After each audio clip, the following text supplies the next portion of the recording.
चलिए तो आज हम लोग शुरू करते हैं रूट एक्स का संख्या रेखा पर निरूपण, जहां एक्स क्या है, एक धनात्मक वास्तविक संख्या है। एग्जाम्पल के तौर पे इस रूट के अंदर हम लोग 2 लिखेंगे, 3 लिखेंगे, 4 लिखेंगे, 5 लिखेंगे, ये तो रूट से बाहर निकल जाएगा।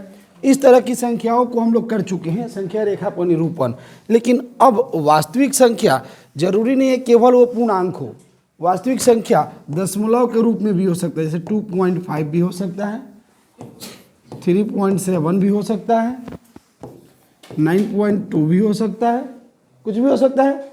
तो उसको हम लोग निरूपित करेंगे। किसी एक को मैं निरूपण करने जा रहा हूं, इसमें से कोई एक एग्जाम्पल लिया जाएगा और उसका हम लोग संख्या रेखा पर निरूपण करेंगे और उसका रचना भी करेंगे। कैसे उसका रचना होगा, तो चलिए शुरू करते हैं। आज हम लोग एक क्वेश्चन लेके एग्जाम्पल पे हम लोग समझेंगे कि रूट एक्स को संख्या रेखा पर कैसे निरूपित किया जाता है, जहाँ रूट एक्स क्या है, एक धनात्मक वास्तविक संख्या है और वो दशमलव में होगा। तब हम लोग कैसे बनाएंगे, दशमलव वाली संख्याओं को कैसे बनाया जाता है। जैसे यहाँ एक एग्जाम्पल दे रहा हूँ, रूट अंडर 9.2 को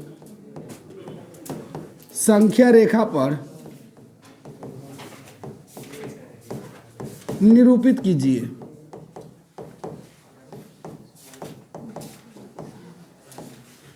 इस तरह के क्वेश्चन को कैसे सॉल्व कीजिएगा, तो सबसे पहला टारगेट रहेगा इस तरह के क्वेश्चन को सॉल्व करना है। तो रूट के अंदर जितना भी रहेगा, रूट के अंदर दशमलव में जो भी रहे, 2.5 रहे, 2.7 रहे, 9 पॉइंट कुछ भी रहे, 3.5 रहे, जो भी संख्या रहे उसको दशमलव, उसको संख्या रेखा पर निरूपित करने के लिए सबसे पहला टारगेट रहेगा एक संख्या रेखा बनाएंगे। संख्या रेखा बनाएंगे अपन लोग। तो चलिए एक संख्या रेखा मैं बनाने जा रहा हूँ। आपके पास स्केल होगा, इस स्केल का इस्तेमाल कीजिएगा और एक संख्या रेखा बना दीजिए। जितना लंबा चाहे उतना लंबा आप बना सकते हैं। थोड़ा मैं जूम करके ही बना दे रहा हूँ ताकि आप लोगों को अच्छे से दिखाई दे। एक संख्या रेखा बना दीजिए, इस पे स्केल की सहायता से नंबरिंग कर लीजिए 1 2 3 4 5। तो उसको बाद में करते हैं। कहीं एक जगह हम लोग क्या कर लेंगे, 0 ले लेंगे, यहाँ से इधर चलेंगे। अंडर रूट 9.3 को हम लोग इस पे दिखाने के लिए सबसे पहला टारगेट क्या करेंगे, तो 0 ले लेंगे। आप लोग 0 इस पॉइंट पे भी, इस किनारे पे भी ले सकते हैं। 0 यहीं से शुरू कर दीजिए, 0 लेकर के एकदम किनारे पे, अच्छा कैलकुलेशन होगा। अब अपना स्केल उठाइए, अपने स्केल की सहायता से उस संख्या को मापिए जो इस रूट के अंदर है। तो रूट के अंदर क्या है, 9.2 है। तो रूट के अंदर जितना भी संख्या रहे, 9.2, 3.5, 7.8, जो भी संख्या रहे, उस संख्याओं को आप यहाँ से माप लीजिए। 9.2 आपके स्केल में जहाँ भी 9.2 हो जाए, 9 के बाद से 1 2 3 4 ऐसे होता है ना, 9 और 10 के बीच में, 9 और 10 के बीच में 10 डिवाइड होता है ना, उसमें से 9.1 और 2 कर लीजिएगा, 9.2। तो सपोज कीजिए मेरा 9.2 यहाँ आ रहा है। ये लेंथ कितना हो गया टोटल, यहाँ से वहाँ तक 9.2 हो गया। ओके, अब चलिए इस 0 को भी मैं इधर से हटा दे रहा हूँ। फिर संख्या रेखा जब बनाएंगे तो उसका अलग ही कंसेप्ट हो जाएगा। तो यहाँ पे आपका 9.2 आ गया। अब यहाँ से एक लंब खींच दीजिए ऊपर, एक एकदम सीधा लंब खींच दीजिए। लंब खींचने आता है, 90 डिग्री के कोण बना दीजिए एकदम सीधा ऊपर, या फिर अपने स्केल से लंब खींच सकते हो अगर आप फ्री हैंड ड्राइंग करते हो तो। देखिए एक लाइन कोई भी पकड़िए और इस लाइन को इस लाइन पर मैच कर दीजिए। यहाँ देख लीजिए मैच हो गया। ये वाला लाइन इस लाइन से मैच कर जाए और एकदम मैच करेगा जैसे ही, तो इसको सीधा ऊपर, कितना ऊपर खींचना है उसका कोई लिमिट नहीं है, आपको जितना मन करे उतना खींच लीजिए। ओके, इतना करने के बाद आपको अगला टारगेट करना है। इसका नाम दे दे रहा हूँ ए, इसका नाम दे दे रहा हूँ बी। अगला टारगेट क्या करना है, यहाँ से हर एक क्वेश्चन में यहाँ से 1 सेंटीमीटर का लाइन खींचना है, 1 सेंटीमीटर, यहाँ से 1 सेंटीमीटर। अपना स्केल से मापे हो 9.2 और फिर यहाँ से 1 सेंटीमीटर। तो यहाँ से 1 सेंटीमीटर मेरा यहाँ आ रहा है, इसका नाम दे दिया सी। यहाँ ए से सी तक। तो सबसे पहला टारगेट था 9.2 का ए से बी तक खींचे हैं। उसके बाद बी पर क्या किए हैं, लंब 90 डिग्री का कोण बनाया हूँ। उसके बाद का टारगेट बी से सी तक 1 सेंटीमीटर बढ़ा दिया हूँ। बढ़ा दिया हूँ। इसके बाद अगला टारगेट क्या करना है, तो आपको यहाँ से एक अर्धवृत्त बनाना है, यहाँ से खींच के लाना है और यहाँ मिल जाए। तो अर्धवृत्त बनाने के लिए वो केंद्र चाहिए, हम लोग को एक केंद्र चाहिए। केंद्र रहेगा वही ना आप कंपास का नीडल रखिएगा। जैसे आपके पास कंपास होता है तो कंपास का एक नीडल होता है, देखिए ये कंपास का एक साइड होता है पेंसिल लगाने वाला और एक साइड होता है नीडल सुई। तो ये वाला कहाँ रखते हैं, तो जहाँ केंद्र होता है। तो इसका केंद्र पता है कहाँ है, तो वही पता करना है। केंद्र मतलब बीच सेंटर। तो ए और सी से वृत्त खींचना है तो ए और सी का केंद्र ही ना चाहिए।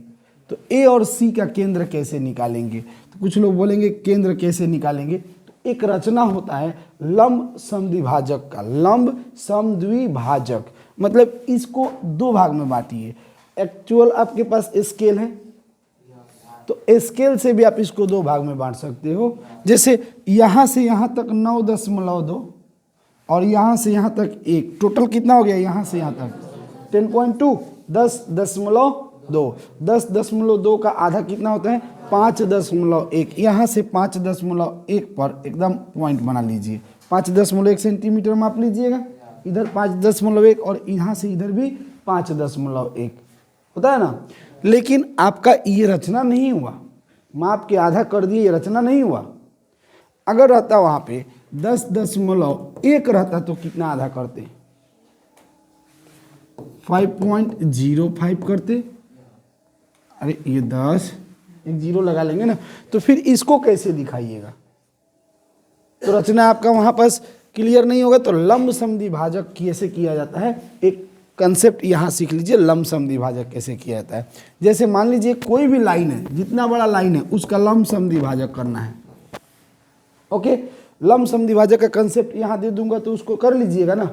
तो कोई भी लाइन का लंब समद्विभाजक करने के लिए आप अपने कंपास को उठाइए, कंपास जिसमें पेंसिल लगाते हैं, और उस कंपास में पेंसिल सेट कीजिए। यहाँ पे उसका नीडल रखिए, नीडल यानी सुई रखिए, और इस कंपास को फैलाना शुरू कीजिए। कितना फैलाना है, आधा से अधिक फैलाना है। ये मान लीजिए इतना एज्यूम करना है ना कि आधा से अधिक, आधा से अधिक फैला दिए, यहाँ तक फैला दिए, और ये इधर चाप काट लिए और फिर इधर चाप काट लिए, घुमा लोगे इधर और इधर, उतना ही बड़ा, उसको छोटा बड़ा नहीं करना। कंपास को फिर से अगला टारगेट रहेगा आपका, यहाँ पे बी पे नीडल को रखिए और फिर उतना ही बड़ा, जितना बड़ा कंपास फैलाए हो उतना ही बड़ा इधर और इधर चाप काटिए। काट दिए, और जैसे ही ये चाप काटोगे तो इन दोनों लाइनों को मिलाइएगा। तो ये देखिए बीच से बट गया, दो भाग में, दो भाग में बट गया ना। और यहाँ जहाँ पॉइंट मिला यही इसका बीच पॉइंट हुआ, मध्य बिंदु कहते हैं, मध्य सेंटर पॉइंट, इसको मध्य बिंदु कहते हैं। तो ये लंब समद्विभाजक कर दिया गया। ए और बी का लंब समद्विभाजक किया गया। ए और सी का लंब समद्विभाजक करना होता तो क्या करते, ए से कंपास को इतना फैलाते इधर इधर, और फिर सी पे रखते इधर इधर, जहाँ कटेगा वहाँ मिला लेंगे ना। ये लंब समद्विभाजक का कंसेप्ट था। लेकिन अगर आप छोटा फैलाइएगा तो क्या होगा, ये भी तो क्वेश्चन कोई कर सकते हो ना। अगर आप कंपास को करे आधा से अधिक क्यों फैलाया जाएगा, आधा से छोटा फैला के दिखा रहा हूँ। देखिए क्या होता है, ये आधा से थोड़ा कम फैलाइए, इधर इधर चाप काट लीजिएगा, फिर यहाँ से काटिए, क्रॉस करेगा ही नहीं तो कहाँ से आप मिलाओगे, इसीलिए आधा से अधिक। अब आधा से अधिक का मतलब ये नहीं कर दीजिए कि जो लाइन है उससे भी बड़ा कर लीजिए। लाइन से बड़ा कर लीजिएगा तो आपका कंपास कहाँ चलेगा, पेज के बाहर हो जाएगा ना। इसीलिए अपने हिसाब से चलाना है। तो ये लंब समद्विभाजक का कंसेप्ट था। अगर मैं बोलूँगा किसी भी लाइन को लंब समद्विभाजक कीजिए तो कर लीजिएगा। तो देखिए, तो फिर वापस अपने क्वेश्चन पे आ गए। तो इसका लंब समद्विभाजक कीजिए, ए और सी का लंब समद्विभाजक।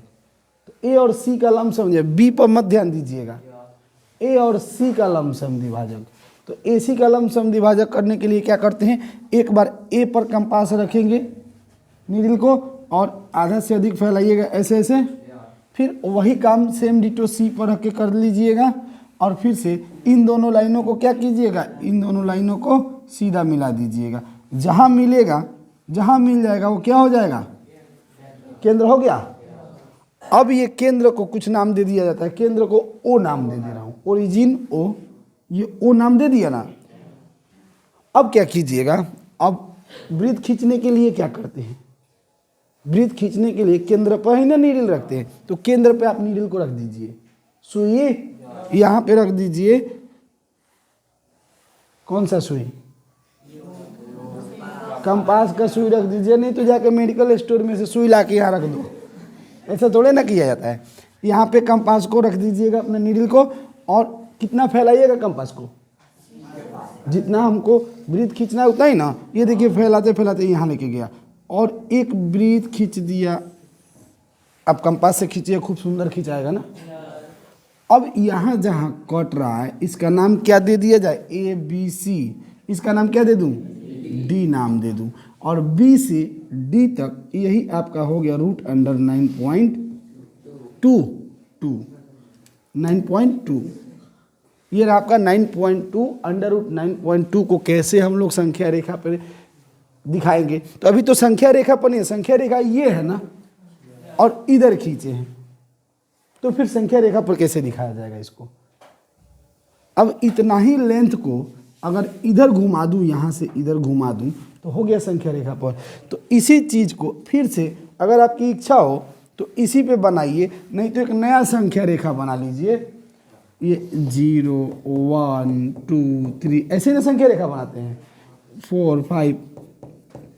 अब क्या कीजिएगा, इतना ही लेंथ को माप लीजिए, अपने कंपास से माप लीजिए। देखिए एक आपके ज्योमेट्री बॉक्स में एक डिवाइडर होता है, डिवाइडर देखिए हम लोग, दोनों तरफ नीडल होता है, उसमें दोनों नीडल वाला, वो क्या क्या चीज़ में इस्तेमाल किया जाता है? डिवाइडर का इस्तेमाल कहाँ होता है? आप लोग तो देखते हो डिवाइडर का इस्तेमाल नाखून में से मिट्टी निकालने के लिए करते हो, और कोई काम किए उसका आज तक? और नहीं तो ज़मीन पे डिजाइन बनाते हो, दूसरा कोई काम नहीं करते हो। लेकिन उसका एक्यूरेट काम क्या होता है? ओरिजिनल काम उसका होता है डिस्टेंस मापना, दूरी मापना। अब कैसे डिस्टेंस मापिएगा? तो उस डिवाइडर का इस्तेमाल करके इतना फैला लीजिए, यहाँ इतना फैल गया डिवाइडर।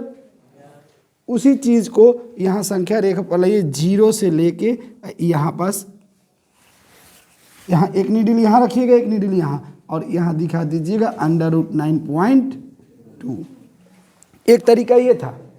दूसरा तरीका देखिए, दूसरा तरीका आप क्या कीजिएगा, यहाँ पे अब नीडल को रखिएगा, सुई को यहाँ रखिएगा, इस पॉइंट पे सुई रख दीजिए, और इतना कंपास को फैला के,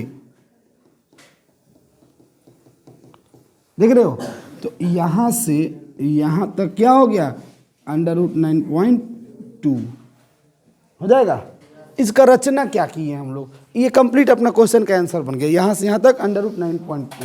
अगर 9.2 नहीं दे करके कुछ अलग ही क्वेश्चन दे दूं, अंडर रूट 3.5, तो क्या है, आप लोग इसको बना ही लेंगे? इसको संख्या रेखा पर दिखाइए, दिखा सकते हो? कोई भी क्वेश्चन अगर अंडर रूट के अंडर दशमलव में कोई भी संख्या आ रहा है तो उसको आप लोग सॉल्व कर लेंगे, सोच लीजिए। अगर नहीं हो तो फिर दोबारा आप लोग बोलिएगा, मैं समझा ही दूंगा।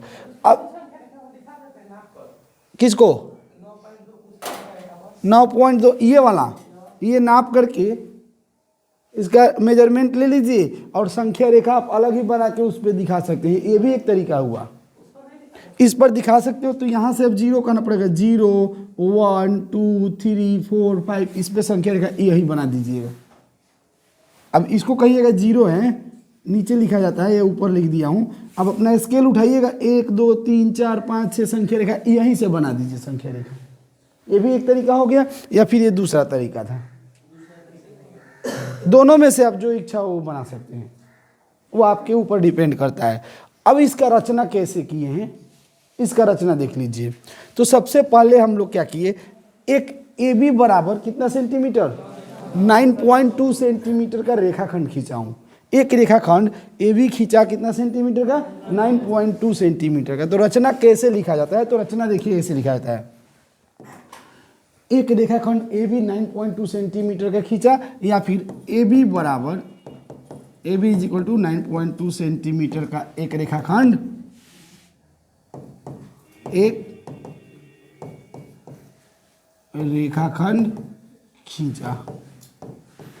अगला रचना मैं नहीं लिख रहा हूं, आप लोग लिखिएगा। नेक्स्ट रचना देखिए, खींच लिए। इसके बाद यहां बी पे एक लंब डाले हो, बी पे लंब डाले हो, ये पहले लिख सकते हैं, या फिर इसको कह सकते हैं बी से सी तक 1 सेंटीमीटर, कितना सेंटीमीटर? 1 सेंटीमीटर बढ़ाया। इस लाइन को AB को 1 सेंटीमीटर कहाँ तक बढ़ाया? C तक। 2 नंबर पे ये लिख सकते हैं, या फिर आप ये भी कह सकते हैं B पर एक लंब खींचा। इसका नाम दे रहा हूँ, क्या नाम दे दूँ? BCDE नाम दे दूँ। B पर एक लंब, AC पर या AB पर एक लंब BE खींचा, या फिर पहले ये लिख लीजिए AB को 1 सेंटीमीटर C तक बढ़ाया। ओके, दो रचना क्लियर। पहला रचना 9.2 सेंटीमीटर का AB खींचा, दूसरा रचना AB को 1 सेंटीमीटर बढ़ाकर कहाँ तक पहुँचा दिया? C तक पहुँचा दिया। 2 रचना क्लियर। तीसरा रचना B पर यानी कि AC पर लंब खींचा, जिसका नाम क्या है? BE। तो कैसे लिखा जाएगा? ऐसे लिखा जाता है, देख लीजिए, AC पर लंब खींचा BE, ऐसे लिखा जाता है लंब को, AC लंब BE। और समांतर को कैसे लिखा जाता है? AC समांतर BE। अगर समांतर रहे तो ये नहीं है ना हम लोग का, यहाँ ये है, तो आप रचना में AC लंब BE लिख सकते हैं, या फिर आप AC पर एक लंब BE खींचा, दोनों में से कोई ये कर सकते हैं। तो स्टेटमेंट में लिखिए, या फिर ये इसको फार्मूला मेथड से लिख दीजिए, जैसे भी आपको लिखना हो। यहाँ तक पहुँच गए, सबसे पहला, दूसरा, तीसरा। इसके बाद क्या किए? इसके बाद A और C को 2 भाग में बांटे। 2 ही भाग में ना बांटा हूँ, 2 भाग में बांटने का नाम होता है लंब समद्विभाजक। इसको क्या कहते हैं? लंब समद्विभाजक। अब लंब समद्विभाजक क्या होता है, इसका डिटेल हम लोग एक रचना में करेंगे। 9th क्लास का रचना जो पढ़ेंगे ना हम लोग, तो उसमें एक लंब समद्विभाजक करने का एक अलग ही कंसेप्ट है। ये वाला जो कंसेप्ट थोड़ा सा बताया हो ना, यहाँ पे देखिए कहाँ गया, ये लंब समद्विभाजक का ये वाला कंसेप्ट है, इसका एक अलग ही रचना हो जाएगा। तो इन सभी रचनाओं को एक बार में कह दिया जाएगा लंब समद्विभाजक। जब रचना शुरू किया जाएगा तो एक वीडियो में बना के उस पर डाल दूंगा, आप लोग देख सकते हैं। इसके बाद से लंब समद्विभाजक करेंगे जो AC को किस बिंदु पर मिलता है? O बिंदु पे मिलता है। तो इसको लिखेंगे कैसे? AC का लंब समद्विभाजक किया जो AC को किस बिंदु पर काटता है? O बिंदु पे काटता है या मिलता है। अब O को केंद्र मान के, यही ना नीडल को रखे थे, जहाँ सुई रखा जाता है उसी को केंद्र बोला जाता है। O को केंद्र मान के और जितना फैलाते हैं उसको त्रिज्या, कितना फैलाए थे?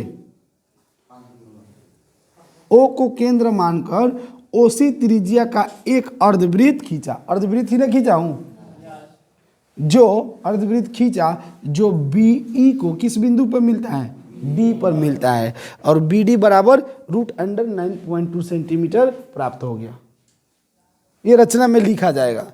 तो आप लोग एक क्वेश्चन अभी करके दिखाइए, तो √3.5 मत बनाइए, √7.9, √7.9 को संख्या रेखा पर आप लोग दिखाएंगे, ठीक है।